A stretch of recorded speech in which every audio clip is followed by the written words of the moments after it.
रवि विद्या का तो धनी था, पर लक्ष्मी उससे रूठी हुई थी।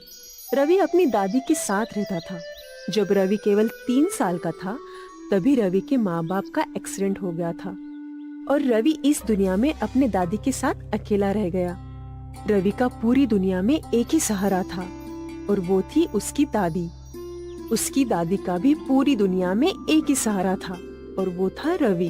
दादी माँ देखो, इस बार क्लास में फिर से मेरे सबसे ज्यादा नंबर आए हैं। मैंने सबको पीछे कर दिया। हर विषय में मेरे सबसे ज्यादा नंबर आए हैं। अब तो आप खुश हो ना दादी? जियो मेरे लाल, खूब जियो, खूब मेहनत करो, बहुत आगे बढ़ो। मेरी दुआ है मुन्ना, मैं रहूं न रहूं, तुम बहुत आगे बढ़ना। ऐसी बातें मत किया करो दादी, आप ही तो हो, इसीलिए मैं हूँ। बड़ी बड़ी बातें कर रहा है, चल जा खाना खा। रवि खाना खाने चला जाता है। खाना खाकर सो जाता है। आखिर सची तो कह रहा था रवि, उसकी दादी के बिना पता नहीं उसका क्या होता। यही सब सोचते हुए रवि सो जाता है। जब रवि सुबह उठता है तो देखता है कि दादी अभी तक उठी नहीं। दादी हमेशा उससे पहले उठ जाती थी। रवि दादी को उठाने पहुंचता है। वो बहुत कोशिश करता है पर दादी उठती नहीं। दादी अब कभी ना खत्म होने वाली नींद में सो चुकी है। दादी रवि को छोड़कर जा चुकी थी। दादी दादी दादी, ऐसा मत करिए दादी। पहले ही मुझे माँ बापू छोड़कर जा चुके हैं, अब आप चली जाओगी तो मैं क्या करूँगा? दादी, तुम्हारे बिना इस अनाथ का भविष्य क्या होगा? दादी आंखें खोलो ना। दादी दादी। अपनी दादी का अंतिम संस्कार करके रवि स्कूल पहुंचता है। धीरे धीरे रवि फिर से पढ़ाई करने लगता है। हमेशा की तरह अपना काम समय पर करता है और अब उसने सुबह सुबह उठकर खाना बनाना भी सीख लिया है। पर धीरे धीरे घर का खाना खत्म हो रहा है। इस बात की चिंता में रवि स्कूल पहुंचता है। स्कूल पहुंचते ही रवि को प्रिंसिपल के रूम में बुलाया जाता है। देखो रवि, हमें तुम्हारी मुश्किलों का एहसास है, इसीलिए हमने तुम्हें 2 महीने से कुछ नहीं बोला। पर हमने यहाँ कोई अनाथालय थोड़ी खोल रखा है जो यहाँ पर फ्री में पढ़ाई करवाते बैठेंगे। पर सर, प्लीज मुझे कुछ समय दे दीजिए। मैं तुम्हें 1 मिनट भी एक्स्ट्रा नहीं दे सकता। कल तुम फीस लेकर आओगे तो ही आना, वरना कहीं मुफ्त वाले स्कूल में अपना एडमिशन करवा लेना, समझ गए? सर प्लीज समझने की कोशिश कीजिए। मेरे पास समय नहीं है, अब तुम जा सकते हो यहाँ से। रवि शायद अपने स्कूल से आखिरी बार घर आ रहा है। घर पर खाना खत्म हो रहा था और स्कूल पर भी पाबंदी लगने वाली थी। तभी उसकी नजर एक चाय वाले पर गई। उसने थोड़ी हिम्मत करके चाय वाले से पूछा, भैया जी, आप बुरा ना माने तो मैं आपसे एक बात पूछूं?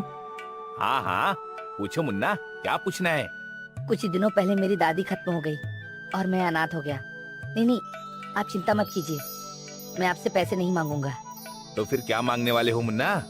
पैसे मत दीजिए भैया जी, बस मुझे काम दे दीजिए। आप जो कहेंगे, जैसा कहेंगे, मैं वैसा करूँगा। बस बीच में स्कूल जाने के लिए थोड़ा समय चाहिए होगा और इतनी तनख्वाह चाहिए कि मैं 2 वक्त की रोटी खा सकूं और स्कूल की फीस भी भर सकूं। वाह बच्चे वाह, बड़े स्वाभिमान वाले हो तुम। कोई बात नहीं, तुम मेरे यहाँ काम करो, तुम्हारे पैसे का इंतजाम हो जाएगा। और तुम कहो तो मैं तुम्हें एडवांस भी दे सकता हूँ, ताकि तुम अपने स्कूल में फीस दे सको। और अगले महीने की तनख्वाह नहीं आती है तो तुम यहीं पर खा भी लेना। आपका बहुत बहुत धन्यवाद भैया। रवि अभी चाय की दुकान पर काम करने लगता है। धीरे धीरे उसकी ट्रेन पटरी पर आ जाती है। वो पढ़ाई में भी पहले के जैसे प्रदर्शन करने लगता है और अब उसे ना घर के खाने पीने की चिंता है, ना ही स्कूल के फीस की। प्रिंसिपल की अभी भी रवि पर कड़ी नजर है। प्रिंसिपल चाहता था कि कैसे भी वो रवि को स्कूल से निकाल दे, ताकि उसकी जगह पर वो अपने एक रिश्तेदार को स्कूल में सीट दे सके। मैंने सुना है तुमने फीस भर दी है और ये भी सुना है कि तुम्हारी आर्थिक स्थिति अब बेहतर है। जी सर, आपकी दुआ से सब कुछ ठीक है। अच्छी बात है, पर ये सब तुमने कैसे किया? सर, जिस दिन आपने कहा था उसी दिन मैंने पीछे की रोड पर एक चाय की दुकान है, वहाँ पर काम करना शुरू कर दिया। उसी से अब अपना घर भी चलाता हूँ और स्कूल की फीस भी भरता हूँ। अच्छा, तुम्हारी उम्र कितनी है? 13 साल सर। अच्छा, तुम 14 साल के नहीं हुए हो, है ना? ठीक है, जाओ। रवि के जाने के तुरंत बाद प्रिंसिपल चाय की दुकान पर पहुंच जाता है। और अभी वो तुम्हारे यहाँ काम करता है? जी सर, बोलिए, कोई दिक्कत है क्या? दिक्कत तो तुमको होगी। तुम्हें पता है 14 साल से कम उम्र के बच्चों को काम कराना गैर कानूनी है। मैं अभी पुलिस स्टेशन जाता हूँ। पुलिस आएगी तब तुम्हें पता चलेगा। प्रिंसिपल धमकी देकर चला जाता है। जब रवि आता है तो चाय वाला भैया उसे नौकरी से निकाल देता है। आखिर चाय वाला भी क्या करता, उसके पास भी कोई चारा नहीं था। रवि पर एक बार फिर संकट के बादल छा जाते हैं। रवि अगले दिन फिर हिम्मत करके स्कूल पहुंचता है। रवि अपने दोस्त विजय को सारी बातें बताता है। रवि को अब कोई उम्मीद नहीं रह गई है। उसके पास स्कूल छोड़ने के अलावा कोई रास्ता नहीं रहा। तभी विजय उसे एक सलूशन बताता है। देख, रोने धोने से कुछ नहीं होगा। हम भी तो बहुत गरीब हैं। अगर तू बोल तो मैं अपने मम्मी पापा से तेरे रहने का इंतजाम करवा देता हूँ, वरना तू खुद ही अपना इंतजाम कर ले। मुझे समझ में नहीं आ रहा यार, मैं क्या करूं? मैं बताता हूँ तुम्हें क्या करना चाहिए। तुम सबसे पहले मेरे सवाल का जवाब दो।